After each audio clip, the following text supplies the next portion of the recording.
Graça e paz da parte do nosso Senhor Jesus Cristo. Amém? Nós estamos aqui mais um sábado, pela misericórdia do Senhor, para fazermos uma reflexão sobre a palavra do Senhor, sobre aquilo que Jesus tem para nós, sobre aquilo que Ele tem falado no nosso coração. E eu trouxe um tema para nós hoje, que ele é um tema sempre atual, que é a questão da depressão no meio dos cristãos. Algumas vezes eu já escutei, e acredito que você também já tenha escutado, alguém dizer, mas depressão é falta de Deus, depressão é falta de fé, a pessoa não ora, ou é ingratidão. Será que é isso mesmo? Né? Será que todas as pessoas que passam por depressão ali em meio à sua caminhada com Cristo são ingratas? Ou perderam a fé em algum momento? Eu vou ler aqui uma referência que eu separei para nós, que está no livro de segunda carta de Paulo aos Coríntios, no capítulo 7, o verso 5, o verso 6 e o verso 10. A palavra vai dizer assim: porque chegando nós à Macedônia, nenhum alívio tivemos. Pelo contrário, em tudo fomos atribulados, lutas por fora, temores por dentro. Porém, Deus, que conforta os abatidos, nos consolou com a chegada de Tito. Verso 10. Porque a tristeza, segundo Deus, produz arrependimento para a salvação, que a ninguém traz pesar, mas a tristeza do mundo produz morte. Eu e você conhecemos bem a história de Paulo apóstolo, a caminhada, a carreira de Paulo ali, as grandes dificuldades que ele viveu dentro da sua caminhada com Cristo, o seu trabalho evangelístico. Não foi fácil o ministério de Paulo. E eu acredito que não apenas neste momento, em outras ocasiões, Paulo esteve sim, de certa forma, depressivo, agoniado, angustiado. Nós podemos citar também o caso do profeta Elias, quando ele esteve na caverna ali com medo de Jezabel, acreditando que ele estava sozinho. Ele tinha feito grandes sinais, mas mesmo diante de tudo aquilo que Deus tinha feito através dele, ele estava com medo, ele estava depressivo, temia a morte.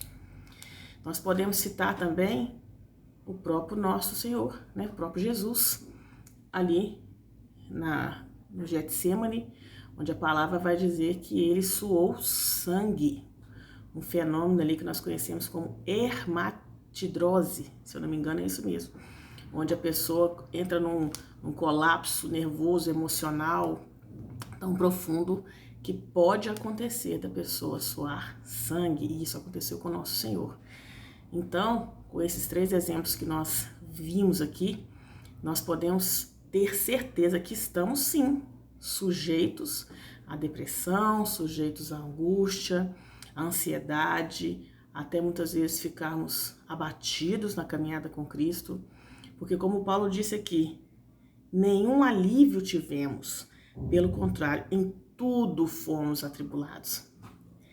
Eu tenho certeza que você, assim como eu, na sua caminhada com Cristo, já teve tempo de você pensar que ia até morrer.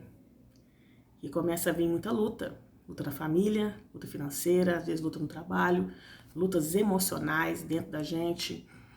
Nesse período agora de pandemia, essa insegurança econômica que as pessoas estão vivendo, medo do vírus, isso tudo gera o que nós chamamos de depressão, de ansiedade. É lógico que existe sim uma depressão que é química, que é um processo químico do cérebro, onde a pessoa vai ali, faz uma consulta médica, toma uma medicação e esse problema é solucionado. Mas existe a depressão espiritual, que aí vem que é causada pelas coisas da vida, pelas angústias da vida, por decepções, por ansiedade.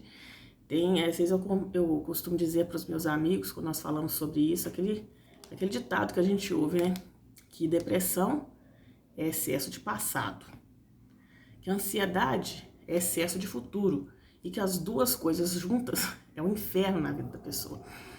Então, nós vemos aqui na palavra que você e eu podemos sim ter momentos de tristeza, ter momentos de estar abatidos, mas no verso 10 nós vamos ver que a tristeza, segundo Deus, produz arrependimento.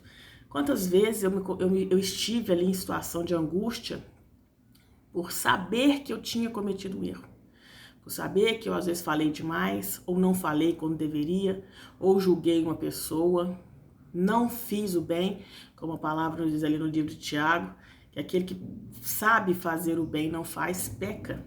Muitas vezes nós deixamos de fazer o bem, e isso gera tristeza no nosso coração, e essa tristeza vai trazer o arrependimento, vai fazer com que eu mude ali as minhas atitudes, para que eu não volte a cometer o mesmo erro. Então essa é uma tristeza que vem de Deus.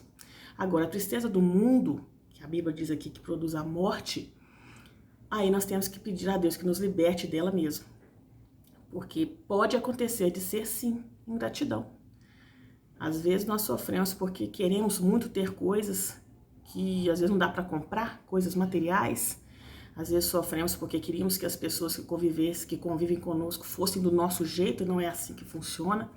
Então nós precisamos investigar de onde que vem essa tristeza. É o Senhor permitindo uma transformação na minha vida, um novo modo de ver as coisas para que eu possa me arrepender e emendar em algumas coisas? Ou é uma coisa mundana que eu estou sofrendo por coisas banais, porque coisas que não são de cristãos? Então nós precisamos identificar de onde está vindo essa tristeza, e quando ela vier, entender que nós somos passíveis sim disso, mas que a misericórdia do Senhor, como Paulo diz aqui no verso 6, porém Deus que conforta os abatidos, nos consolou com a chegada de Tito. Então você pode ter certeza que se você está tendo uma tristeza, se você está vivendo algum abalo na sua vida, o Senhor vai mandar ali um Tito para a sua vida. Tito pode ser uma boa notícia, pode ser o fim de um período difícil, pode ser uma renovação da sua esperança através de coisas que só o Senhor sabe fazer, na minha e na sua vida. Então, a nossa reflexão nesta noite, eu quero deixar para você hoje, é isso. Depressão, tristeza, não é falta de Deus, não é falta de fé. É um período que qualquer um de nós pode passar. Mas quando estamos em Cristo, nós sabemos que vamos vencer aquilo e que o Senhor, assim que perceber, que o Senhor ver que nós aprendemos a lição que tínhamos que aprender com aquela situação, Ele nos dá o renovo e nos coloca de novo de pé para para os novos aprendizados, para os novos desafios, porque quando estamos em Cristo, nós sempre vamos ter desafios. Nós devemos, assim como o Senhor disse, tomar a nossa cruz e seguir após Ele, até o dia que Ele venha nos buscar. Então, que Deus te abençoe, que você tenha um final de semana abençoado, e que toda tristeza que não for permissão de Deus na sua vida, seja repreendida em nome de Jesus, e que você possa aprender com aquilo que Deus permitir, para que você possa vencer e começar a aprender novos aprendizados com o Espírito Santo de Deus. Deus te abençoe. Fique na paz.